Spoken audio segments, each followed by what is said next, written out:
Boker Tov. Today's Daf Yomi is Daf Lamed Ches, Daf 38. And we're going to start on the bottom of Lamed Zayin Amud Beis, where the Gemara is discussing why we need each of the verses in the Torah, because we already know this concept of Kimle B'Derabimine. We know that this concept that you only give the more severe punishment from the idea of ason anoshi anesh. Then why do we need other psukim? And the Gemara says, well, the Gemara gave a reason why we need these other psukim, and then the Gemara started to discuss how do we know this idea that you can't buy your way out of a punishment, and the Gemara cited verses for that. And then the Gemara cited the verse that of Kol Cherem, the verse that says Kol Cherem Asher Yacharam Min Adam Lo Yipadem Mos Yumas. And the Gemara said, well, what's the source for that idea? So this teaches us the idea that we learn from this idea that that you cannot redeem yourself.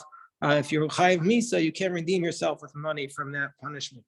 So the Gemara says, below, now we're going to start on the bottom of 37b. So the Gemara asks, V'lo memela, 2 lines from the bottom, V'lo memela milo tikhu kofersh. Wouldn't we learn this idea from the fact that it states that we have a verse we had cited earlier from a person who kills somebody, that you're not allowed to take a money as a ransom? Don't we learn from that idea that you can't buy your way out of the punishment? If that's the case, Kol Cherem Lamali, why do we need this verse, Kol Cherem? So says Amar Rabbi Barchama, Itzrach. We need both verses. Why? You might have said, you might have said that when do we say this verse of Lo Tichu Kofer, that when does that exempt the murderer from execution by purchasing the money? That when do we say that you're not allowed to, that you can't exempt the person? The hargo derech aliyah. That's in the case where you killed moving the weapon upwards. Shalom nitna shigagasol kapara. Because if that's the case, because there, if you did it accidentally, you cannot get the kapara, you cannot get the atonement of exile, because it says in the verse that you pulled derech nefila. That only works if it's done, that you only go into exile if you do it in the downward manner. But if you kill in the upward manner, then you don't go to exile, because that's considered an ones of a harago derech yerida. But if you killed the person intentionally in the way down, where in that case you would have gone into exile if you did it unwittingly. Where if you did it unwittingly, you do go to exile. You might have said under those circumstances you can take the kofar from him, you can take the money. Kamash Moan, so therefore even in that case you can't take the money. That's why we need both verses. So Amalei Rava says, no, this idea that there's no distinction between whether you kill on the way up or you kill on the way down, that you cannot actually take the money from such a to be exempted from the punishment. This idea, Amalei Rava, this idea is Hami Detana de Bechizkiah. But don't we learn that out from the school of the Academy of Chizkiah, Detana de Bechizkiah, because we learned in that school, Makeh Adamu Makeh Behema. The Brisa says if you strike a human or an animal, Ma Makeh Behema, just like if you strike an animal, Lo Chilaktabo Ben Shogeg Umezid, just like if you strike an animal, we do not distinguish between accidental and intentional. Just like if you strike an animal, no matter how you strike them, the person is going to be liable for the damages that you do to this animal. So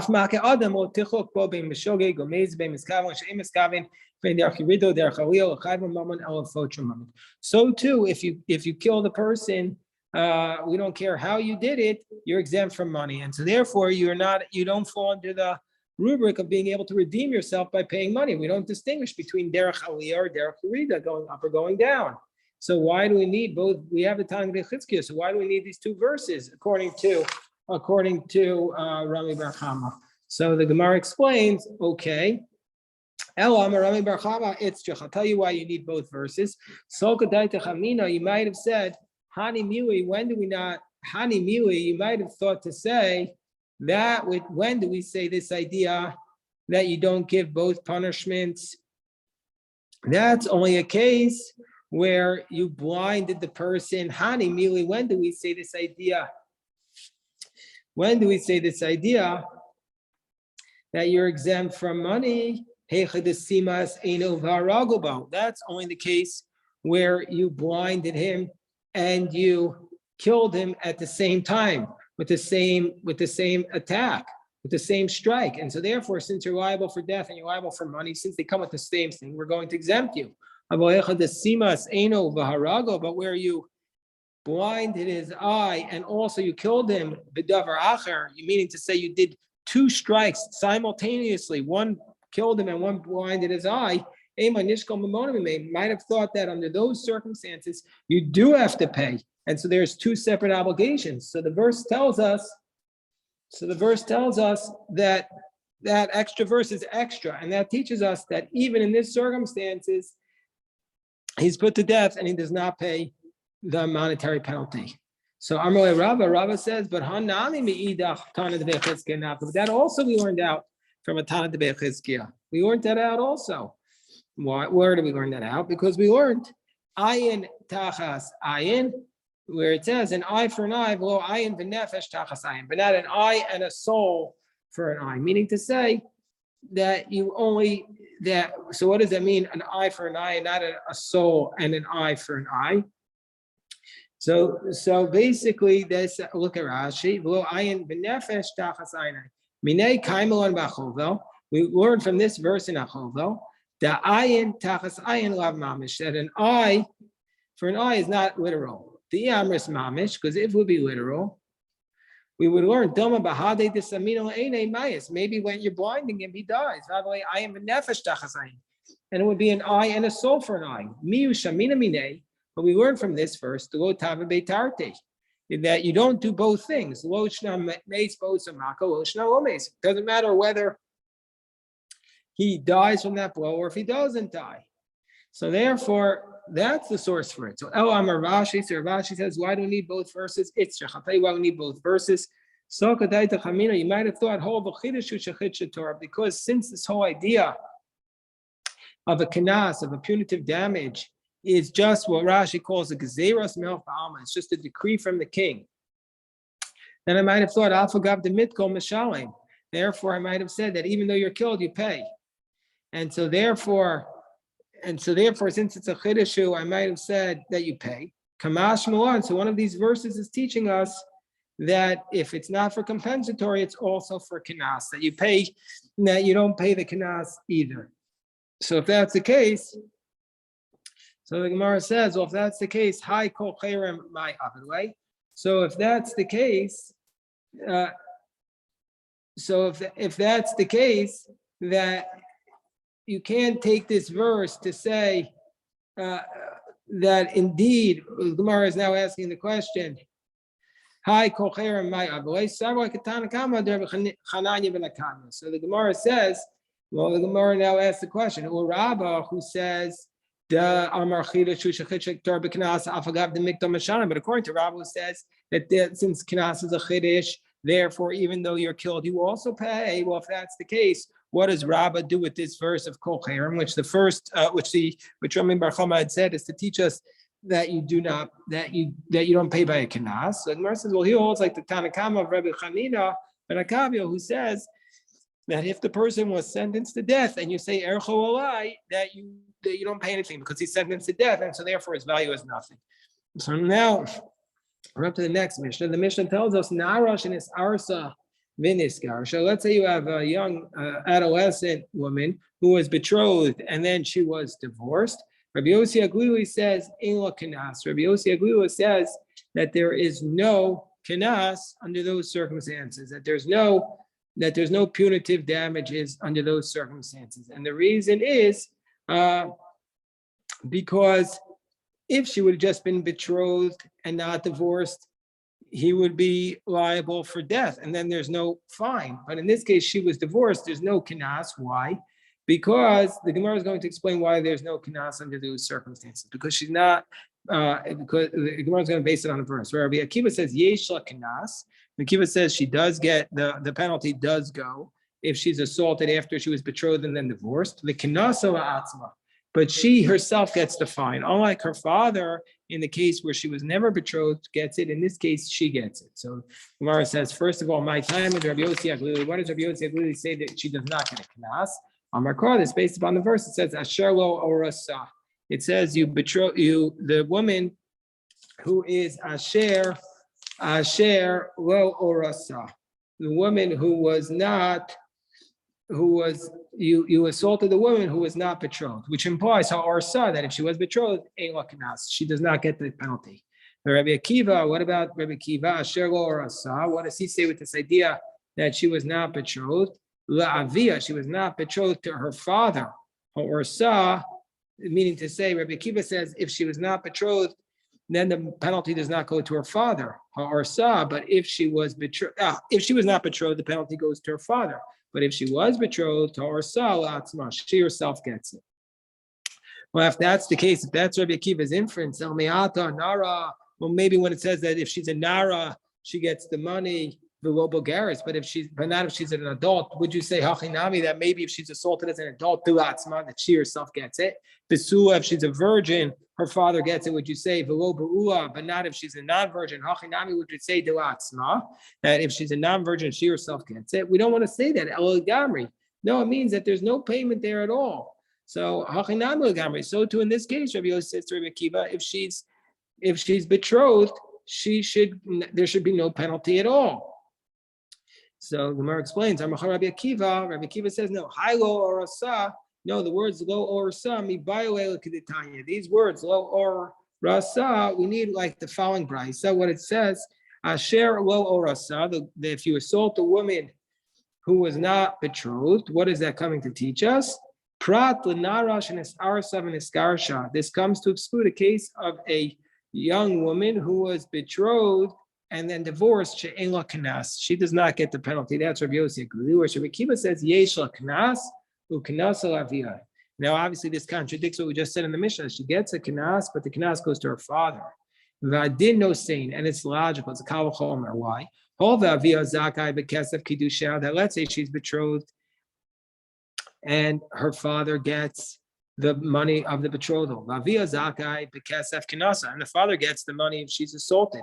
Ma kesef kedusha, just like the betrothal money, afalpishin is arsav and is garsha, even though she's betrothed and then divorced, via the father gets it. Av kesef, so too the money, kinasa afalpishin is arsav and is garsha via. So too if she's also the money, also if she's even though she's betrothed and divorced, it goes to her father. Gemara says, Imkain ma tamu omer asher lo arsta. If that's the case, why does the verse say the one who was not betrothed? So what's the point of that idea? If we're going to say the money goes to her father, mufne lahakish lo uladun humana. So these words are here to compare it. They're free for a comparison and to make exera shava from it, a teaching from the words. Nemar kan asher lo orasa. It says here the one who is not betrothed, and nemar lalon asher lo orasa. And it states by a mafata, by the woman who seduced the one who was not betrothed.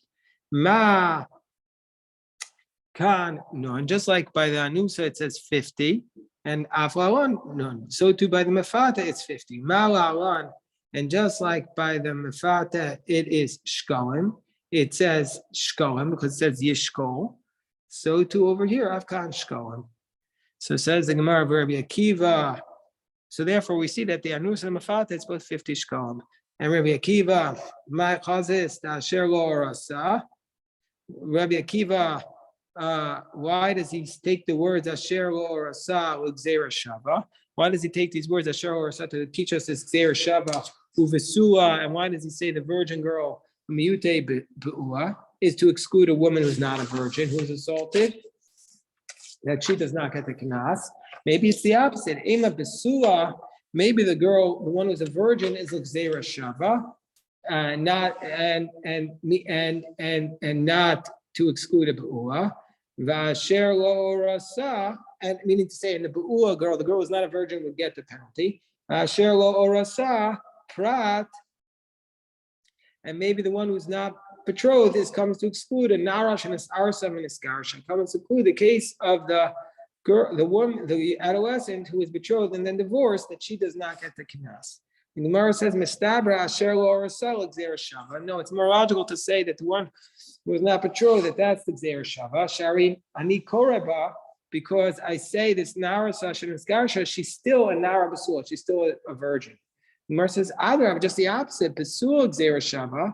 No, the virgin girl is the one who should use the gzeira shava. Shari ani koreba, as I say about her, asher lo orsa, the one who was not betrothed. And therefore, mistabra. And the Gemara says, no, we don't say that. We want to say that the virgin girl is the one who's excluded because mistabra hayishtanik gufik, because her body is changed. But whereas the one who was betrothed and then divorced, lo ishtanik gufa, her body did not change. So the Gemara says, Rabbi Yossi Aguiloi, who says that Sherlo Arasa to teach us that she does not get the money. Hi Svar Minoe. How does he know that how do we know that that it's 50 shekel for the mefata and for the anusa? How do we know that? Nafkar miditana. He learns out from the following brisa, because it states kesef yishkol kamor habasuos. It says in the verse that he should take money like the price of the virgins. Excuse me. She has said that the mefata kamor habasuos and more habasuos kazeh, that the mefata will get for the amount which is the price of the basula in another case, and that's the omes where it says nara basula, and the more basulos should be like this, which is kesef ishkol. So the Gemara says, but still we have a question, we have a contradiction between Koshet Rabbi Akiva, because in the Mishnah it says that Rabbi Akiva says the money goes to her, whereas in the Bryce it says the money goes to the father. So the Gemara says, Trey Tanai, I'll leave it to Rabbi Akiva. Well, it's two Tanaim arguing about what Rabbi Akiva says. So the Gemara says, Bishlam, Rabbi Akiva de Masnisin. It makes sense to Rabbi Akiva of our Mishnah, who says that she gets the money. Gzera Shava is not going to come and distinguish between the literal pshat, because the verse says Asher lo arasa, meaning to say that the father gets it when she's not betrothed. El Rabbi Akiva, but if she's betrothed, it goes to her herself. El Rabbi Akiva de Braisa. You want to say the Gzera Shava comes and uproots the literal verse. No, how do we read this verse? Asher lo arusa, meaning to say that at the moment that she was assaulted, she was not betrothed to a man. That's what the verse is saying. But if she was betrothed to a man, she doesn't get anything. So the verse says, what are you talking about? If she was betrothed to a man at that moment, arusa baskili, of course, there's no money there. There's no fun. She's going to get, he's going to get stoned. So Salkadaita Chamina, we might have thought, I might have thought, no, that since this is a chiddush, then afagav the mikdam mashalim, even though that he's put to death, he still has to pay. The Gemara says, "Oh, Rabba Damar chiddush shechit Torah b'knas afagav the mikdam mashalim." Well, if that's the case, according to Rabba, who says that this is a chiddush, and even though he is killed, he pays. Ma'iko Amimar. Well, the Gemara says several Rabbi Akiva d'Masnis, and Rabba will have to hold like the Rabbi Akiva of our Mishnah. So the Gemara says, Tan Rabbanan, we learned in the Brisa, Knas Lami, Lavia. So this, some say like the Brisa, Rabbi Akiva, the Knas goes to the father. Some say for herself. Atzma Amai. How can we give it? Why do we give it to herself? Amrav Chisda, Hacha. It doesn't the verse say, how can we say it goes to her? So we're talking about Hacham and Arasash and it's Arasav and it's Garashaskin. We're talking about a Nara that was betrothed and then divorced. Kamifli bepukta to Rabbi Akiva de Masnisin, the Rabbi Akiva de Braisa. And there's a dispute between Rabbi Akiva of the Mishnah and Rabbi Akiva of our Braisa. Okay, we'll stop here, but God willing, we'll review this on Shabbos.